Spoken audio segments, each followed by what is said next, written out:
아레옵하고 보이는 성경을 시작하겠습니다. 제목이 내 마음이다, 하나님의 마음이다 라는 의미로 이렇게 주권을 이야기하는 거죠. 누구에게 상의도 하지 아니하고 그 뜻대로 행하신다는, 어떤 면에서는 하나님의 고집이 담긴 그런 제목인데요. 한번 들어가 보겠습니다. 우리 성도님들은 은혜라고 늘 이렇게 말을 하죠. 특히 이제 그리스도인들의 고유 단어 중에 하나죠. 은혜. 은혜라고 이야기하는데, 은혜의 순간을 직접 언제입니까? 라고 그 시점을 탁 잘라서 언제가 은혜입니까? 라고 물을 때 딱 그 순간을 잡아내기가 어렵지요. 빛이 속도가 1초에 지구의 7바퀴 반을 돕니다. 이번에 뭐 어떤 그 과학 논문에 이렇게 발표가 되는 걸 보니까 1초에 10조 컷을 찍어내는 그런 어떤 카메라를 연구소 수준에서 이제 개발했어요. 뭐 세계적인 학자들이던데, 이 사람들이 1초에 10조 프레임이라면 우리가 보통 이렇게 TV를 볼 때는 보통 많아야 그 60, 지금 UHD 같은 경우에요, 가장 부드럽고 좋은 선명한 텔레비전 화면이라 그러면 사실은 동영상이 아니라 정지 화면이죠. 그것을 1초에 한 60프레임, 그러니까 60장을 순식간에 내보내는 겁니다. 그러니까 우리가 볼 땐 점점 이렇게 제 팔이 이렇게 움직이는 게 보이죠. 제 손이 이렇게 움직이는 게. 지금 1초에 지금 저 같은 경우 30프레임으로 찍고 있는 거예요. 근데 전혀 정지 영상으로 안 보이잖아요. 이것을 1초에 10조 장을 지나가게 하면 어떻게 될까요? 그 1초에 지구를 7바퀴 반을 도는 그 빛이 순간적으로 빛의 알갱이가 보일 거 아니에요. 빛이 보인다는 거예요. 야, 놀라운 그런 어떤 그 연구소 수준이지만은 그런 연구 결과가 있던데, 그렇게 뭐 짧은 시간에 그러면 뭘 하겠느냐, 그걸 잡아서 뭘 하겠냐. 과학자들은 다릅니다. 그 순간에 뭘 많은 것을 보겠다는 거예요. 그리고 할 게 많더라고요. 자, 그처럼 우리도 은혜의 순간을 이렇게 프레임으로 쫙, 우리 인생의 삶을 쫙 프레임으로 나열해 보는 거예요. 그런데 안 보여. 그런데 어떤 한 사람을 보자고요.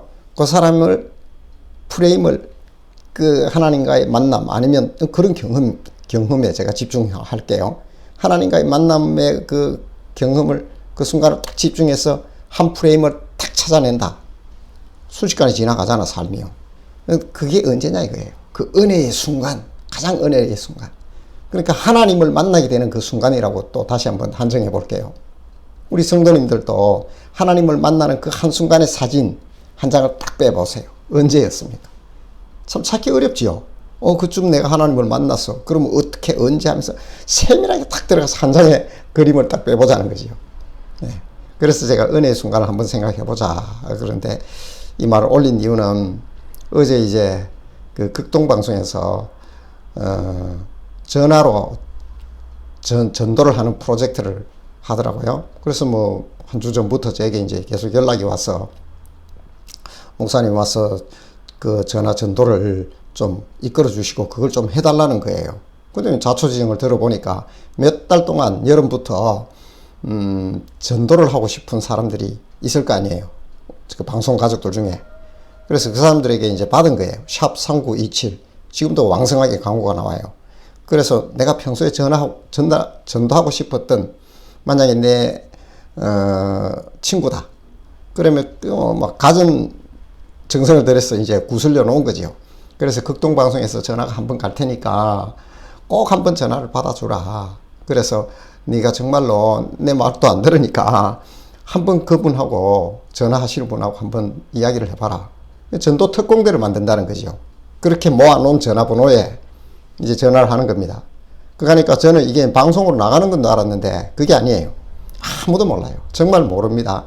아무도 모르는 그 방에다 부스를 만들어 놓고 전화번호를 빼곡하게 주더라고요. 있던 기초 정보만 있고 전화번호가 있어요. 그래서 그걸로 이렇게 제가 어제 한 30명 가까이를 제가 전화를 했습니다. 전화를 하는데, 아침에 갔다가 이제 10시에 시작해서 점심 먹기 전에 뭐 그 전에 끝나고 오겠지 했어요. 처음엔 15명이었어요. 그렇게 이제 하겠지 하고 이제 가서 뭐 하려고 했는데, 오후에 하시는 분이 또 펑크 났다는 거예요. 시작도 하기 전에. 그래서 목사님 다른 사람 좀 할 수 있느냐. 야, 제가 보니까 이거는 그냥 해서는 될 일이 아니에요. 왜냐하면 우리는 알거든요. 그 한 사람의 전화번호가 올라오는 게 얼마나 힘든지를 제가 압니다. 한 영혼이 달려 있는 거예요. 그래서 제가 보니까 순간적으로 저는 그걸 딱 보는 순간 벌써 감이 와요. 야, 이거는 극동방송에서 지금까지 한 일 중에 제가 볼 때는 가장 잘하는 일이다.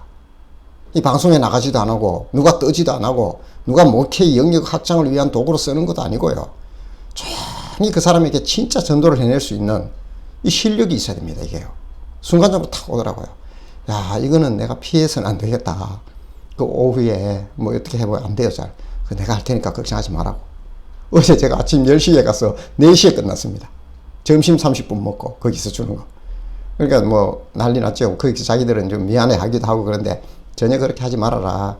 이거는 내가 할 일이고 우리가 할 일이다. 그리고 내가 이게 제일 잘하는 일이니까 걱정하지 말아라. 근데 그 과정에서 이제 어떤 일이 생겼냐면 한 4-5명이 영접을 해요. 그 영접 기도를 자꾸 시키는 게 뭐 전도의 최고봉인 것 같은데 그거 아닙니다. 진짜 전도 해본 사람은 그 중에서 제가 통화하는 중에서도 많이 시달린 사람들이 또 있어요. 그래서 영접 기도도 따라 한 사람도 있어요. 그 사람 영접했어요? 아닙니다. 절대로 영접한 게 아니에요. 인격적으로 하나님을 향하여 문을 한번 열지도 않았어요. 그 귀찮고 성가시니까 따라가서 할렐루야 박수치고 막 방송에서 영접했다고 하는데 그래서 제가 어제 아무도 나가지도 아니하고 알려지지도 아니하고 혼자 정말 영적인 막 그 힘을 싸움을 해야 됩니다. 그래 하면서 그 사람에게 복음을 제대로 전하는 거. 제가 현장 전도에 나가면서 늘 힘들어하는 게 한 사람에게 전화번호를 따는 게 얼마나 힘든지 알거든요. 그 굉장한 인격의 50% 이상의 문이 열려야 전화번호를 줍니다. 그런데 그 사람들이 여름부터 그걸 따놨어요. 그래서 내가 어제 그 부장님 잠깐 얘기하면서 그 점심 먹고 잠깐 얘기할 때 내가 볼 때 지금까지 극동방송에서 가장 잘한 프로그램입니다. 이게 그러니까 감동을 받더라고요. 목사님이 어떻게 알았습니까? 이러더라고요. 나는 압니다. 이게 얼마나 힘든 일인지. 그러니까 그 과정을 얘기해 준대. 뭐 다 얘기하기는 그렇고 정말 그분이 전도를 한다는 게 뭔지 그리고 그 과정을 준비하는 게 얼마나 힘든지 그리고 이것을 쳐낼 사람을 또 찾는다는 게 얼마나 힘든지 그 얘기를 하면서 눈물을 글썽여요. 아이고 목사님 너무 감사하다고. 어떻게 우리 마음을 이렇게 다 자세히 압니까? 그래. 전도해보면 압니다. 진짜 전도한 사람은 압니다. 그걸요. 그래서 제가 어제 있었는데 그 순간에 제가 1초라는 그 순간에 한 10초 프레임을 잡아내는 그와 같은 것들을 어제 또 경험을 하게 되는데요. 그럼 몇 사람을 이렇게 인격의 문을 열고 제가 하는 그 영접에 들어가는 것은 기존의 영접 기도에 저는 그렇게 안 해요. 기존에 제가 만든 걸로 하고 그 순간에 그 사람에게 맞추어서 분명히 자신이 인격적인 문을 충분히 열게 만듭니다. 그러니까 저는 영접 기도율이 그렇게 높지는 않아요. 그러나 복음 제시는 다 하죠, 제가. 그러나 어제 이제 한 몇 사람 중에 한 사람은 40대 초반에 이제 결혼하고 아이 하나가 있고 언니가 하도 늘 그러니까 교회 자꾸 가라 이렇게 하는 거예요. 그러니까 얼마나 시달렸겠어요. 사이가 좋아 보니까 언니도 40 초반이고 그래서 둘이 이제 이렇게 자매가 이제 울산에 살고 있는데 그래 이번에 소원 한번 들어주라. 네가 한번 그 목사님하고 통화를 한 번만 하면 거기서 전화 오는 거 한 번만 받아주고 또 네가 막 거기서 말한 대로 하나님 믿겠다고 네가 영접 한 번만 해주면 나 엄청난 상을 받을 수 있어. 나한테 뭐 이런 선물을 주기로 해서 그래 꼬셨는데 전화는 받기로 하고 그건 안 하겠다는 거죠. 미리 그런 정보가 있어요. 그래서 제가 참 재밌더라고요. 뭐 다 비슷한 그런 내용들이니까. 그래 전화를 해서 하니까 아니나 다를까 쌩 하더라고요. 그래야 이거 쌩 하지요. 그래서 제가 그런 얘기를 했습니다. 자매님 그 언니가 오죽하면 그 거짓말입니다. 네, 그랬어요. 언니가 이런 말 하던가요? 그러니까 맞대. 그 언니 거짓말입니다. 뭘 속이겠냐고. 나 교회 목사고 극동방송에 나와서 이렇게 지금 봉사하고 있는데 딴 거 없습니다. 제가 단도직입적으로 얘기할게요. 하나님 있느냐 없느냐 하는 게 문제입니다. 언니는 있기 때문에 있다면 이게 큰일 나잖아요. 자매님도 그런 생각 안 하냐? 그런 얘기를 주고 받으면서 쭉 얘기를 했어요. 그래서 많이 시달리면서 한쪽 마음에서는 언니가 그렇게 늘 이야기하고 기도하는 하나님에 대한 관심을 좀 가지고 있는 걸 딱 포착을 하지요. 우리는 뭐 조그만 빈틈만 있어 치고 들어가니까요. 그래서 이야기하면서 당신의 인격을 가지고 하나님이 말이야 그런 생각 안 해봤냐고, 전능하고 이런데 꼭 그 하나님이 이렇게 어렵게 해야 되냐고, 나한테 덜컥 나타나가지고 와라 그러면 끝날 일이 아니냐, 이런 생각 안 해봤냐. 그렇다는 거예요. 그러나 하나님이 정말 인격적인 분이라면 당신의 허락 없이 당신에게 함부로 말을 걸고, 하나님은 굉장히 인격적인 분이어서 쉽게 말도 아무나 하기도 못한다. 당신 나를 언제 봤다고 이렇게 해요? 한번 할 말이 없어. 하나님은요 진짜 인격적이라면 안 그러냐고요. 그렇다는 거예요. 그래서 마음대로 막 들어가서 그 능력을 행사하면 귀신이지요, 그 마귀지요. 하나님은 그런 분 아니다. 자매님 한번 인격을 다하여 정말 자매님이 한 번이라도 하나님 향해 문을 열어봤느냐. 하나님이 계시다는 것은 정말 이것이 사실이라면 얼마나 많은 것이 바뀔지 생각을 해봐라. 그렇게 한참 뭐 이렇게 생각을 하더라고요. 그렇게 하다가 결국엔 그럼 문을 한번 열어보지 않겠느냐. 나도 강요하지 않겠다. 이렇게 저렇게 하다 보니까 가만히 있더니만은 그 사이에 제가 하는 전도법이 있어요. 그렇게 하더니만은 한번 해보겠다 하더라고요. 그러더니만은 또 불어서 제가 해요. 혹시나 싶어서. 이게 저의 어떤 그 종용 때문에 그러는지 언니 때문에 그런지 그렇게는 안 하셔도 된다. 정말 하나님이 계시다면 그분이 들어와서 일할 수 있도록 문을 열어둬야 들어가야 뭘 할 거 아니냐고. 안에 불이 나 있는데 119가 문을 열어줘야 들어가서 일을 처리할 거 아니냐고. 그러니까 문을 정말 당신의 인격을 다하여 그렇게 열겠냐고. 열겠다는 거예요. 그래서 제가 그러면 저를 따라 하시면 된다고. 또박또박요. 혹시나 중간에 튕길까 그런 두려움도 있었지만 일부러 더 또박또박해서 하니까 아니 그대로 믿으면서 자기도 감동을 받는 거예요. 그래서 제가 느꼈습니다. 그러면서 제가 참 좋은 경험을 하게 됐는데 그 순간이 그러니까 제가 그 인생의 은혜라는 그 순간을 한 장에 엄청난 그 1초에 막 우리가 보통 지금 30장이 지나갑니다. 이 순간에도. 그런데 보통 뭐 그걸 한 10초 프레임을 지나가듯이 그렇게 지나가는 순간에 한순간을 딱 세웠는 그 순간이 어제 바로 그 자매님 예수님을 영접하는 그 순간에 인격에 당신이 정말 당신 스스로 하나님 계시다면 내 속에 들어와서 정말 하나님이 어떤 분인지 나에게 가르쳐 주시겠느냐. 그리고 나의 모든 이런 그 하나님을 몰랐다 그러면 일어나고 발생했던 이 엄청난 것은 죄가 아니냐. 그런 부분에 대해서도 용서해 주겠느냐. 그런 걸 하는데 다 따라하면서 그걸 딱 순간적으로 탁 넘어가요. 이야, 그게 제가 볼 때는 은혜의 순간이에요. 한 장의 프레임. 탁 그걸 향하여 문을 딱 여는 순간. 이것이 바로 은혜의 순간이다. 제가 이제 오늘의 이야기가 이런 이야기이기 때문에 절반은 이 얘기로 아마 대체될 것 같은데요. 바로 은혜의 순간. 우리에게 소중하지요. 자, 이제 들어가 볼게요. 우리가 알듯이 이제 부자 청년이 있잖아요. 이 부자 청년은 근심하며 돌아간 걸로 아주 대표적인 사람이죠. 어떻게 해야 내가 하나님의 그 계명을 잘 지키는, 칭찬받고 싶은 거예요. 그렇게 살아왔다는 거예요. 근데 나중에 예수님이 탁 그를 찌르지요. 뭐라고 하냐면 네 가진 소유를 다 팔아서 가난한 자들에게 나누어 주고 나를 따르라. 이 결론이 뭘까요? 진짜 가치 있는 일을 네가 추구하느냐 하는 겁니다. 예수가 옵션이 되어서는 안 됩니다. 그 얘기를 이제 신앙과 예수 그리스도, 우리의 믿음은 옵션이 아닙니다. 가장 첫 번째 퍼스트의 자리에 있어야 된다는 것을 이야기하는 겁니다. 그래서 그 가치 이전, 네 삶의 가치가 어디 있느냐 하는 것은 네 삶을 견인한다는 것이 부자 청년의 결론입니다. 그리고 이어지는 게 이제 베드로의 질문입니다. 같은 선상에서. 그러니까 예수님의 메시지는 제자들을 향하여 그대로 흐르고 있어요. 부자 청년에 이어서. 베드로가 뭐라고 질문하냐면 주여 저 사람은 같지요. 이에 베드로가 대답하여 이르되 주님 봐요 우리는 이 모든 것을 버리고 주를 따랐지 않습니까? 예수님 뭐라 했냐면 부자 청년에게 그 다 가난한 자에게 버려준다는 게 이제 나눠주고 와서 나를 붙쫓아라. 베드로가 주여, 이제 그 한 막이 끝나고 나니까 주여 우리는 다 버리고 주님 따랐지 않습니까? 할렐루야. 그래.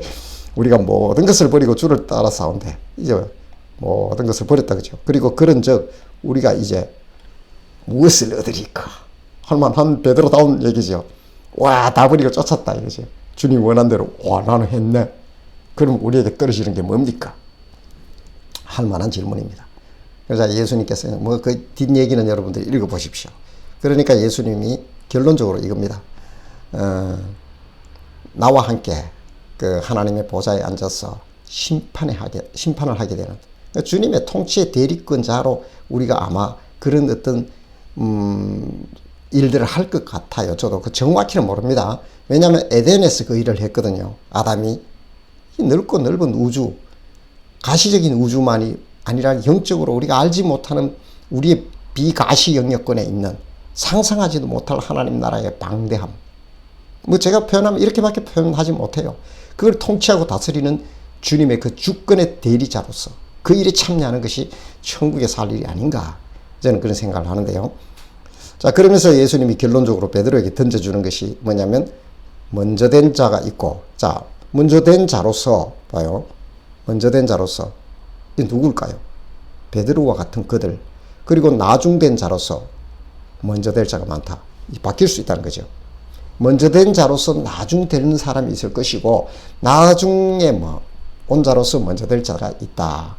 부자 청년에 의해서 이렇게 흘러갑니다. 이 스토리가. 그러니까 우리도 늘 그러지요. 야, 너 교만하지 마. 그 구원받고 하나님의 자녀 됐다고 우쭐거리다가 괜히 그러다가 너 끝나. 끝까지 잘 은혜를 유지해야 돼. 이렇게 이제 은혜를 이 말씀 많이 적용을 합니다. 예, 맞아요. 그런데 여기서 보면 이제 예수님이 하시고자 했던 본질의 말씀은 무엇이냐면 먼저 된 자로서 나중된 자, 그리고 나중된 자로서 먼저 될 자가 많다라는 것은 그렇게 했던 은혜의 순서에 따라서 잃어버리지 마라 이런 의미도 있지만 더 강한 건 무엇이냐면 하나님 나라에서 방금 제가 이야기했던 저는 다 표현할 수도 없고 경험도 해본 적 없어요. 천국 가서 말이에요. 거기에서 어떤 상급에 따른 그런 일을 합류하고 의미하는 것 같아요. 그런데 자, 다음 이어지는 말이 그에 대한 그 내용이 이에 대한 주석이 될 텐데요. 자, 들어가기 전에 제가 먼저 힌트를 드린다면 먼저 되고 나중되고 먼저 된다는 것이 나의 노력과 의지 이런 것들에 극한되어 있다면 암울합니다. 아마 성도님들도 경쟁하기 싫잖아요.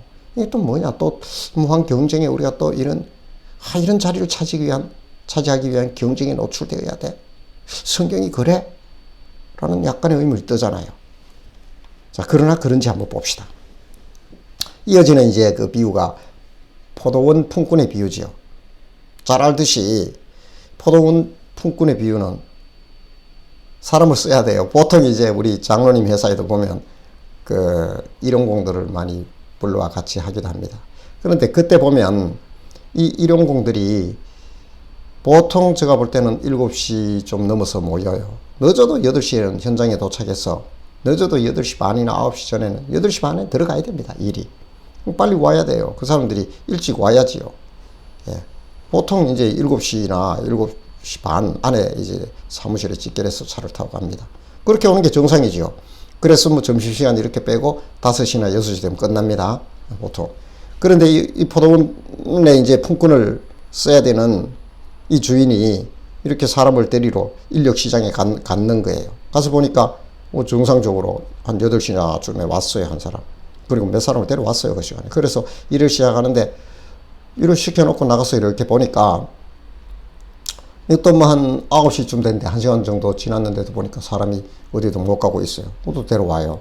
가자, 너 일하러 가자. 아이고, 그 행제지요. 아이고, 나를 이 시간에 데려가다니. 뭐 좀 빼고 이렇게 몇 % 빼고, 자, 뭐 그냥 계산하기 좋아서 10만 원이라 합시다, 일단이. 한 9만 원 주겠구나. 따라갔어요. 근데 나가서 보니까, 그 일하다 보니까 이 주인이 또 이제 또 나가보니까 사람이 아직도 있어. 12시인데도 있는 거예요. 12시면 가야 되잖아요. 끝났잖아요. 반나절도 끝나고. 누가 데려가요? 혹시나 반나절 데려갈 사람이 있나 싶어 있었던 거라. 그 사람 또 데려와요. 그럼 뭐 한 자기는 5만 원 받을 줄 알았어. 그리고 오후 3시에 또 나가봐. 사람이 또 있어. 또 데려와. 5시에 나가봐. 6시에 이제 일이 끝나거든, 이 포도원요. 5시에 나가 사람 또 있는 거야. 또 데려왔어. 그리고 일을 다 시키고 이제 일이 끝났어요. 뭐 5시에 온 사람은 한 10,000원 받겠지, 했겠죠. 근데 주인이 계산을 하면서 주는 거예요. 줄을 주는데, 아니, 전부 다 10만 원을 주네. 그러면 이 문제가 어디서 생길까요? 이 공평입니까?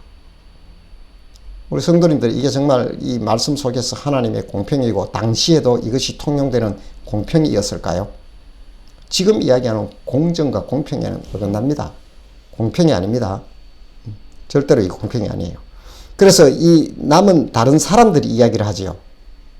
여기 아침에 일찍 왔던 8시에 왔던 사람들이 뭐라 그러냐면, 여보세요 주인들은, 나중에 온 사람들은 맨 마지막에 온 사람은 그 1시간밖에 일하지 않았잖아요. 근데 그들을 하루 종일 일하고 수고한 나 말이에요. 이봐요, 종일 수고하고 더위를 견딘 우리와 똑같이 일당을 줍니까? 이건 아니지 않습니까? 바로 반발이 나오지요. 이 정직한 반발입니다. 예. 이건 아니지 않습니까? 이게 바로 포도원 품꾼의 비유입니다. 그러니까 주인이 뭐라고 그럴까요? 이게 데나리온이에요. 한 데나리온. 오늘로 이야기하면 10만 원. 일당 한 데나리온. 이게 하나님의 처사가 옳은가? 라는 항변에 주인이 뭐라 그래요? 네 것이나 가지고 가라. 야, 임마, 내가 니한테 10만 원 주기로 약속했고 10만 원 줬어. 뭐 문제 있냐? 이게 오늘날의 공평은 아닙니다. 오늘날 그 사람이 10만 원 줬다면, 만약에 5시에 온 사람에게 10만 원 또 똑같이 줬다면 자기한테는 한 50만 원 이상 줘야 가만히 있습니다. 그래야 이 모사분규 바로 일어나죠. 요즘 이렇게 해버리면. 안 그렇겠나요? 근데 주인이 뭐라, 내가 잘못한 게 뭐 있냐? 너한테 내가 주기로 한 데나리온 줬잖아. 그럼 끝났지. 나중 온 사람에게 내가 똑같이 주든 말든 그건 내 뜻이야. 이 이야기, 내 뜻입니다. 얼핏 보면 이게 맞는 얘기 같기도 하고 하지만, 사회 공정과 룰에 의하면 이게요, 왜 잘못 치냐면 사회의 공정을 깨뜨리는 거예요. 사람들의 질서를. 그래서 그 노동시장의 유통을 깨어버립니다, 이게요.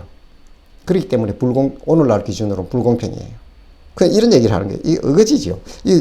예수님이 이거 압니다. 알면서도 이 비유를 드는 이유가 뭘까요? 그걸 이제 찾아야 되죠. 이게, 이제 오늘 결론이라고 할 수 있는데요. 자, 주인의 주권에 대해서 이걸 맞추어 보면 항변할 수 없습니다. 우리도 알지요. 주인이, 내가 알았어. 니하고 계약대로 했고 너는 끝난 거야. 주인의 주권의 입장에서 보았을 때는 할 말이 없습니다. 맞아요. 자, 어디에 기준을 두냐에 따라 사회 공정과 그 룰의 기준을 두면 아니지만은, 주인의 그 주인을 딱 중심에 두고 보면, 주인의 입장에서 보면 문제가 없어요. 주님은요, 어떤 데는, 하나님은 당신의 입장에서 그냥 봐버립니다. 그 하나님 앞에 이렇게 됩니까? 저렇게 됩니까? 얘기 못 합니다. 누가 감히 그 이야기를 해요? 자, 천지와 만물을 창조할 때 다람쥐가 떡 나타나서 하는 말이, 나는 평생 동안 나무에 올라갔다 내려갔다 떨어진 도토리나 주워 먹고 이렇게 내가 까면서 살아야 되냐고, 그 주님한테, 창조주한테 가서 나를 왜 이렇게 창조하느냐고 얘기할 수 있나요? 주님의 주권의 영역입니다. 절대로 우리가 침범할 수 없는, 이거 바로 주인의 주권입니다. 주권이에요. 이건 하나님의 주권입니다. 그리고 이게 은혜가 무엇인가 하는 것을 또 얘기하고 있는데요. 아까 제가 그 은혜 순간에 대해서 이야기했죠. 자, 이게 은혜입니다. 은혜. 자, 5시에 온 사람, 오후 3시에 온 사람, 어쨌거나 제 시간에 안 온 사람들은 동일한 일당을 받게 되죠. 이게 은혜지. 뭐가 은혜입니까? 그 사람들에게. 그래서 성경에서 은혜를 빼게 되면요, 합당한 자기 노력만 남게 됩니다. 거래가 남아요. 한번 성경에서 여러분들 그 은혜 다 빼보셔요. 자, 당장 나하고 하나님과의 관계에서 은혜를 빼볼까요? 여러분, 지금 성철 스님을 능가하는 돌을 닦아도 그 산 꼭대기 못 올라갑니다. 도에 이르지 못해요. 누가 오를 수 있겠나요? 그래서 이 은혜라는 걸 말씀하고 싶었던 겁니다. 오늘 그 부자 청년부터 흐르는 그 주님 말씀의 그 DNA는 뭐냐면 은혜입니다. 은혜. 그래서 주님의 주권으로 은혜를 주시는 거예요. 그냥 불가항력적 은혜예요. 이거는 나를 구원하시는 하나님 불가항력적 은혜예요. 어제도 제가 그 순간에 또 거절한 사람도 있었어요. 다 열었어요. 선생님, 정말 중요한 것은 선생님과 하나님과의 문제 아니겠냐고. 정말 그분이 들어올 수 있도록 문 한번 열어보시지 않겠냐고. 선생님이 선택해야 될 인생 최대의 문제일 수도 있지 않냐고. 제가 개입할 수도 있는 게 아닙니다. 문을 한번 열어서 정말 계시다면 그 하나님이 당신의 삶 속에 들어오도록 인격적인 문을 한번 열어보지 않겠냐고. 가만히 저는 아직은 안 되겠네요. 그건 저 두 말 안 합니다. 예, 마음에 문이 열리면 언제든지 연락을 달라고. 그거 선택, 그 순간에요. 그 은혜에 하나님의 은혜가 들어가느냐 마느냐. 자, 다 해놔도요. 다 하나님이 은혜를 베풀어요. 근데 이 100%입니다. 하나님의 은혜는 여기까지가. 그 다음 넘어가는 거는 마귀가, 만약 문을 따고 들어가면 그건 마귀지 하나님이 아니에요. 그래서 제가 어제 또 느낀 게, 참, 이런 말은 참 잘 안 하면 좋은데, 지옥은 본인이 선택합니다. 하나님 싫다면 문을 끝까지 안 열어버리면 없는 곳으로 가야지. 자, 이게 바로 은혜.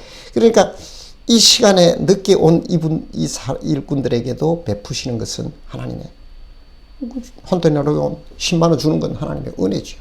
동일하게 주신다는 거예요. 자, 그게 이제 좀 더 구체적으로 나타나고 보면 바로 이 생명의 문제에서 가보면 생명을 구원하신데 하나님께 바로 여기로 이제 함축되는 거예요. 이 모든 결론이 이렇게 모이는데, 예수님이 오셔서 어느 날 우리도 살아가다 보면 예수님을 믿는데, 어제 그런 그 자매님 같은 경우 또 다른 자매님 같은 경우 56이었어요. 그분은 그 56세가 되어서 거기서 예수님을 이제 영접했고, 또 한 분은 40만 살에 예수님을 영접하게 되고. 자, 이게 바로 우리 생명이 볼 때 우리가 80년, 100세 시대라고 그러면 100세 줍시다. 100세 줄 때 40과 56살에 생명이 살아나는데 하나님께 구원받는 은혜가 놀라운 한순간이 일어나는 거예요. 그 순간에 구원의 은혜가 5만 원만 주면 어떻게 돼요? 일당 주듯이. 생명을 50%만 구원받을 수 있나요?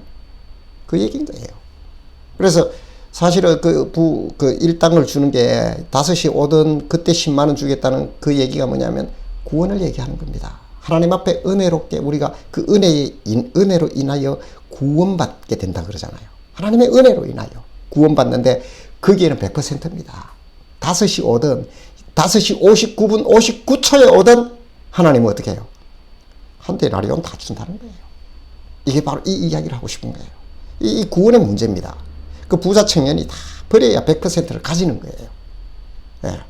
베드로 역시도 그 제자들 역시도 예수님을 따라 그 정말 신실하게 자신의 은혜를 지켜내야 되는 거예요. 지켜내야 되는 거예요. 그래서 대충 이만큼 내가 노력하고 다 버리고 왔으니까 이건 이만큼 확보해놨다. 그런 게 아니라는 거예요. 구원은 100%입니다. 잃어버린 건 역시 100%죠. 그래서 생명의 문제는 데나리온으로 측정할 수 없다는 거예요.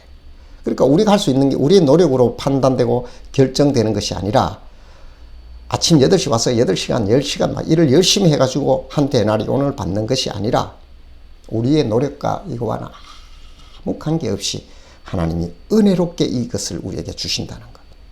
이것이 바로 예수 믿는 이유이기도 하고 근거요. 전부입니다. 우리가 이렇게 믿고 그 은혜를 누리며 살고 있다는 이 놀라운 믿음의 신비. 이 길은 누가요? 예수님이 다 닦아놨기 때문에 내가 아침부터 와서 열심히 일한다 해서 100을 가져가는 게 아닙니다. 그러니까 얼마나 감사하나요? 무한 경쟁에 내몰지 않습니다. 주님은. 절대로 우리를 그렇게 해서 천국이 좋은 자리 니 이거 가져가라. 그렇게 계산하는 분이 아니라는 것. 자, 마지막으로 우리 성도님들은 몇 시에 온 사람입니까? 저도 제 자신에게 물어봅니다. 내가 언제 왔나? 저는 지금이라고 봐요. 늘 지금이라고 봅니다. 늘 감사해요. 제가 20살에 이제 영접을 하게 됐지만은 정말 내가 주님을 만나러 온 것은 지금 이 순간도 은혜이기 때문에 지금 저는 왔다고 봐요. 우리 성도님들도 내가 몇 시에 왔는지 하나님 앞에 한번 이렇게 묵상해 보시기 바랍니다. 그러면 모든 것이 은혜입니다. 이 가을 결실의 계절에 하나님의 은혜가 무엇인지 1대1로 주님 앞에서 엄밀하게 고백하여 아름다운 신앙의 소유자로 살아가기를 주님 앞에 그런 성도님 되기를 축복합니다.